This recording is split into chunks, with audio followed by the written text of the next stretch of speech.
Il a été le grand patron de Renault, de Nissan, de Mitsubishi. Du jour au lendemain, il est devenu le prisonnier le plus célèbre de la planète. Le 19 novembre 2018, Carlos Ghosn, patron star de l'industrie automobile mondiale, est arrêté à la descente de son avion privé à Tokyo. Ces images feront la une de tous les journaux et de toutes les télés. On apprendra rapidement ce qui lui est reproché, très rapidement d'ailleurs. Il aurait masqué une partie très importante de sa rémunération et commis de larges abus de biens sociaux au sein de Nissan, la deuxième firme automobile du Japon qu'il dirige depuis 19 ans. L'ascension et la chute de Carlos Ghosn, c'est le titre d'un documentaire diffusé ce soir sur France 5 dans le cadre de la soirée Le Monde en face, soirée présentée par Marina Carrère d'Encausse. Bonjour Gilles Kayat. Bonjour. Vous êtes le réalisateur de ce documentaire. Tout d'abord, combien de temps vous a-t-il fallu pour convaincre Carlos Ghosn de vous parler longuement ? Il m'a fallu 6 mois environ. 6 mois. Quelles conditions vous a-t-il posées ? Il n'a posé aucune condition. Le film était déjà écrit quand je l'ai contacté. L'idée, c'était de faire un portrait, d'essayer de comprendre comment Carlos Ghosn fonctionnait, comment est-ce qu'on devient Carlos Ghosn d'une certaine manière, et d'essayer d'expliquer par sa psyché une partie des raisons de sa chute, en excluant une enquête sur les raisons judiciaires, sur les charges qui pèsent contre lui, puisqu'on n'a absolument aucun accès au dossier des procureurs de Tokyo.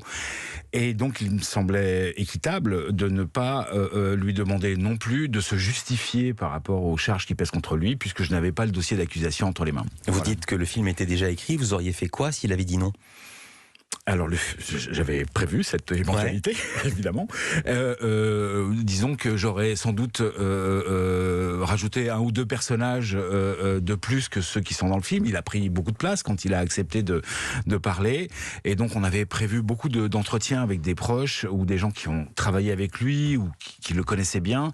Et on aurait développé cette partie-là.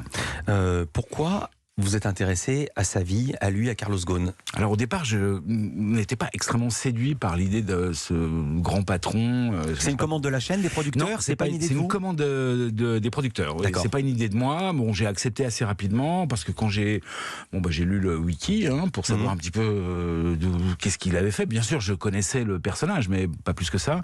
Et là, je me suis dit ah oui, il y a quand même une histoire incroyable. Ce type né au Brésil, élevé au Liban, qui fait ses études en France, qui grandit, qui grimpe les échelons petit à petit et très rapidement. Enfin, quand on dit petit à petit, c'est vraiment très très très vite, et qui arrive assez jeune à la tête de Renault, de Nissan puis de Renault. Oui, là, il y a une histoire. Plus évidemment son arrestation qui en faisait quelque chose, un objet extraordinaire. Voilà. Ce qui peut surprendre, c'est le début du documentaire. Rome, 390 avant Jésus-Christ.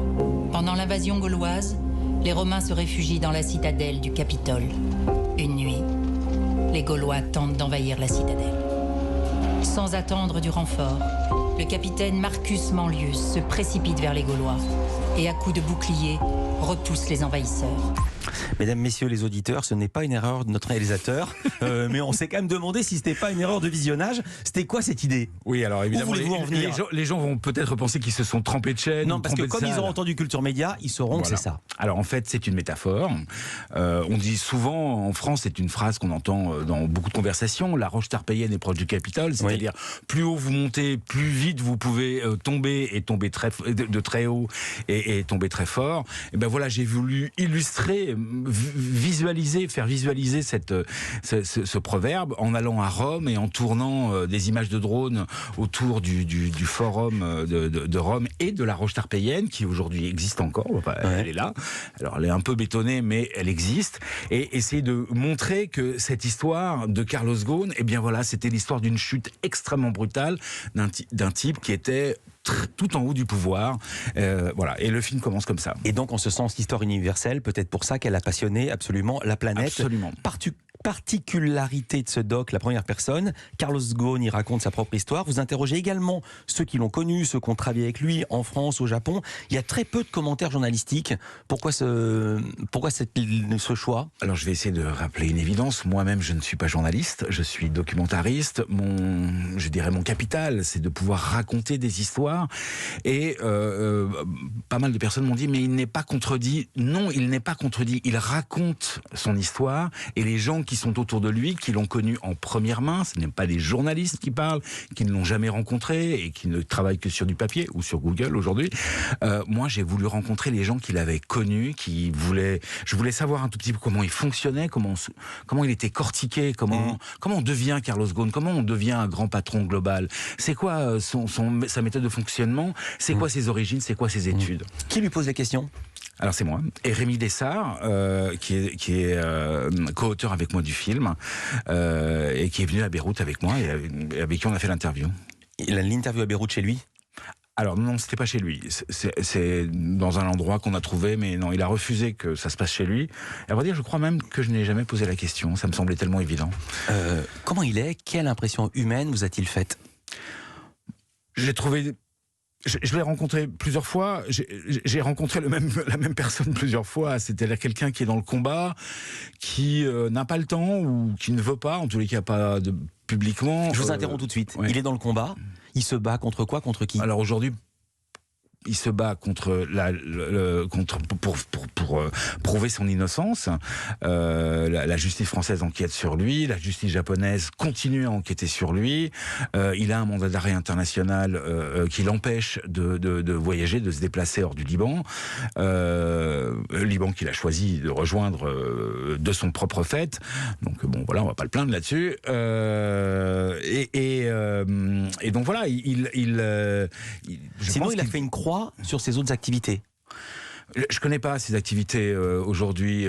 Oui, bon, enfin, en tous les cas, je pense qu'il est consulté, parce il reste quelqu'un de très, très, très performant dans l'industrie automobile. Gilles Kayat, devant votre caméra, Carlos Ghosn revient évidemment sur ce jour de novembre 2018 où tout a basculé pour lui. La personne qui examine les passeports me dit « Il semble qu'il y a un problème avec votre visa ». Et donc, il m'a demandé de l'accompagner dans une salle qui était à côté. Et c'est là où la personne qui s'est présentée comme étant du bureau du procureur de Tokyo est venue me voir pour me dire « Voilà, monsieur Ghosn, nous, on a quelques questions à vous poser, on aimerait bien que vous nous accompagniez. Nous avons des informations comme quoi il y aurait des problèmes autour de vos déclarations salariales. » Moi, je tombe des nues. Je lui ai dit, écoutez, je suis navré, mais moi j'ai ma fille qui m'attend, qui est de passage à Tokyo, qui m'attend, elle va s'inquiéter. Il m'a dit, vous ne pouvez plus utiliser votre téléphone. Il a vraiment rien vu venir. Ah non, il est tombé de la roche tarpéienne, vraiment, en l'espace de quelques minutes. Il y a des images de prison japonaise. Vous avez tourné là où il a été enfermé ? Oui. Avec des autorisations spéciales, c'était facile à obtenir. On ne peut pas rentrer dans une prison japonaise ou dans une prison de toute façon sans avoir des autorisations spéciales. Oui, ça a été une longue négociation que je n'ai pas menée moi, mais la personne, le journaliste avec qui je travaillais au Japon, qui a mené ces négociations et qui a expliqué notre propos, et on a fini par convaincre.